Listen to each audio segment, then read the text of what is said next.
В прошлом видео я проводил эксперимент, цель которого была в сборке старого ПК, который бы полностью подходил под рекомендуемые системные требования GTA 4. Таким образом, у меня получился ПК из 2008-2010 года по железу. Эксперимент я провел и вроде бы поставленные цели я выполнил, но в том видео остались некоторые моменты, которые я не реализовал. И чтобы раз и навсегда закрыть эту тему, я решил сделать вторую часть. А если вы не видели первое видео, то обязательно его посмотрите. Начну с комментариев под прошлым видео. Я перечитал все. Во-первых, мое почтение за кучу разных историй о первых запусках GTA 4, это было очень интересно читать. Также я встретил много комментариев на тему, почему ты запускал игру на SSD, а не на жестком диске. Ну потому что SSD банально быстрее и удобнее, плюс он был у меня. Но видимо кто-то считает, что это некое преимущество и прибавка драгоценных FPS. Что же, раз это ПК из 2008, то я решил, пусть все будет по канону. Раскошелился и купил жесткий диск Seagate Barracuda на 120 гигабайт. Также я встретил комментарии на тему, почему семерка, а не XP. Стоит отметить, что да, в 2008 году не было Windows 7, и даже я впервые запускал GTA 4 на XP Service Pack 3, поэтому я также решил установить на жесткий диск XP, а уже после провести различные тесты. И вдобавок ко всему начну свои тесты я с самого первого патча, который вышел аж до официального выхода GTA 4 на ПК в России 19 декабря 2008 года. То есть это будет практически именно та самая первая версия игры, которую многие застали на самом старте. Устраивайтесь поудобнее, приятного аппетита, кто кушает, и погнали!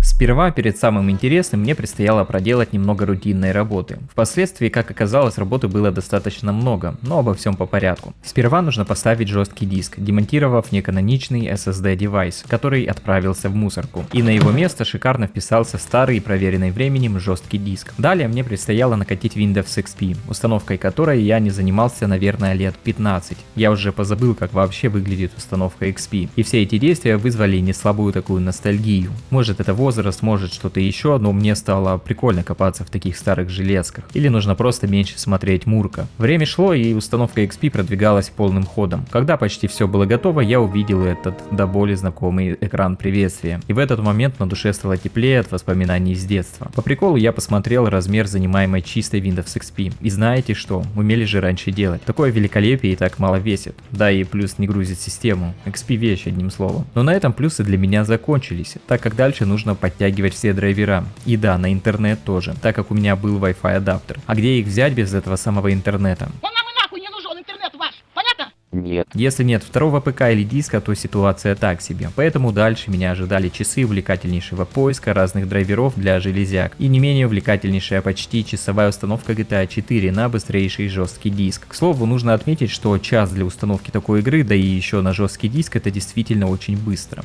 Теперь, когда со скучной рутиной было покончено, настало время заняться интересными делами. И начну я с теста самого первого патча для GTA 4, который вышел еще до официального выхода игры на ПК в России. И судя по комментариям под этим патчем, сказать, что он как-то улучшил ситуацию, достаточно сложно. Установив патч и убедившись, что все вроде нормально установилось, я запустил игру. Предварительно игра сама выставила настройки графики. Ну раз выставила, значит все окей. Не ожидая никакого подвоха, я запустил новую игру. И по уже весьма долгой загрузке я стал подозревать, что что-то здесь не так. И когда стартовала катсцена, я понял, что же именно здесь не так. Поначалу я подумал, что это может какая-то шутка или случайный баг. Да-да, не удивляйтесь. Я решил дропнуть настройки графики в самые низа. И как вы думаете, улучшило ли это картину?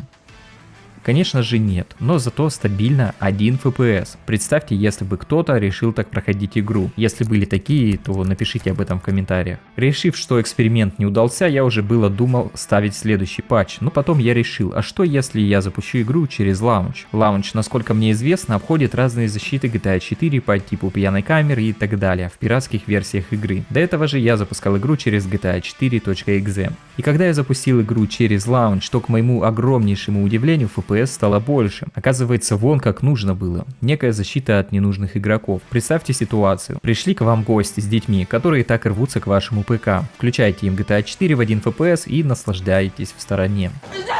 Выставив абсолютно все на самый минимум и при этом понизив разрешение, мне таки удалось добиться 30 FPS на данном патче. Но какой ценой? Игра просто превратилась в смазанный кусок серых текстур. Напомнила Даню Десу и его рубрику «Пюре». Играть в это не особо комфортно, но возможно. Хоть все и выглядит отвратительно, но частота кадров играбельная. Вечером и ночью ситуация стала даже лучше, и в среднем FPS подходил даже к отметке в 40 кадров. Итог. Английский патч 1.0.1.0 однозначно не самый лучший выбор для GTA 4. Патч 1.0.4.0. Один из лучших даже на сегодняшний день, так как на нем считается, что более лучшая производительность за счет более худших теней. И он также лучше всех остальных подходит под графические моды ENB. Установив патч и русификатор, я зашел в игру и проверил настройки графики. По дефолту они выставлены на достаточно высоком уровне, и давайте проверим, как это все будет работать. У меня ранее уже было сохранение на данном патче, и игра стартует сразу с ночного времени. И как можно заметить, даже на достаточно высоких настройках в ночное время игра выдает около 30 кадров, с редкими просадками до 22-23 кадров, что для таких настроек вполне неплохо. Но если выключить тени и немного убрать дальность прорисовки и глубину детализации, то все станет еще лучше, и средняя частота кадров уже будет за 40 FPS, что более чем играбельно. Конечно, это не 60 кадров, но и не 20, это эдакая комфортная середина. При этом качество текстур будет на высоком уровне, и визуально игра будет выглядеть достаточно хорошо. Играя с настройками, я понял, что основная проблема, из-за которой игра тормозит, это тени, и чем тени хуже, тем игра работает стабильнее. И на таких настройках даже днем FPS держался на высоком уровне, поэтому можно смело сказать, что если игра у вас тормозит, то ставьте тени на минимум или вовсе отключайте. Также убавьте поток транспорта, дистанцию обзора и глубину детализации, и тогда FPS будет выше.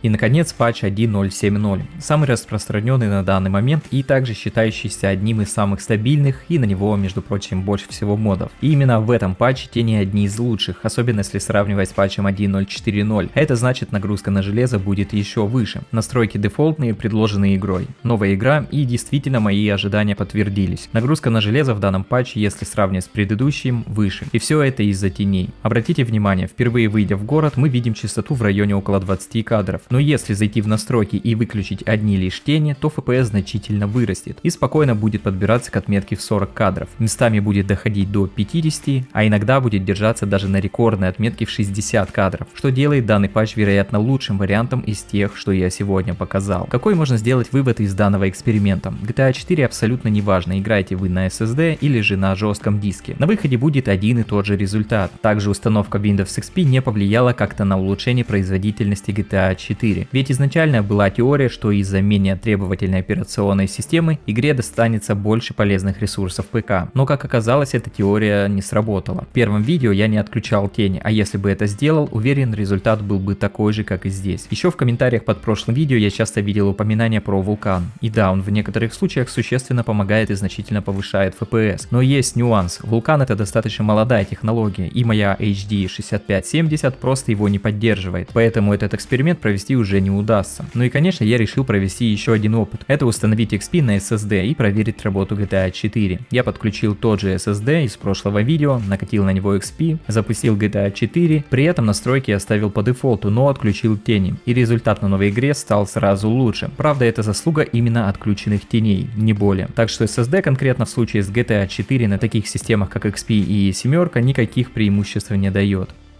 На этом эксперимент считаю завершенным. Для обладателей калькуляторов напомню, пацаны, отключайте тени и все у вас будет хорошо. Также напишите в комментарии, что бы еще можно было сделать с данным ПК. Спасибо за просмотр, спасибо этим людям за поддержку на Boosty. У меня на этом все, до скорого.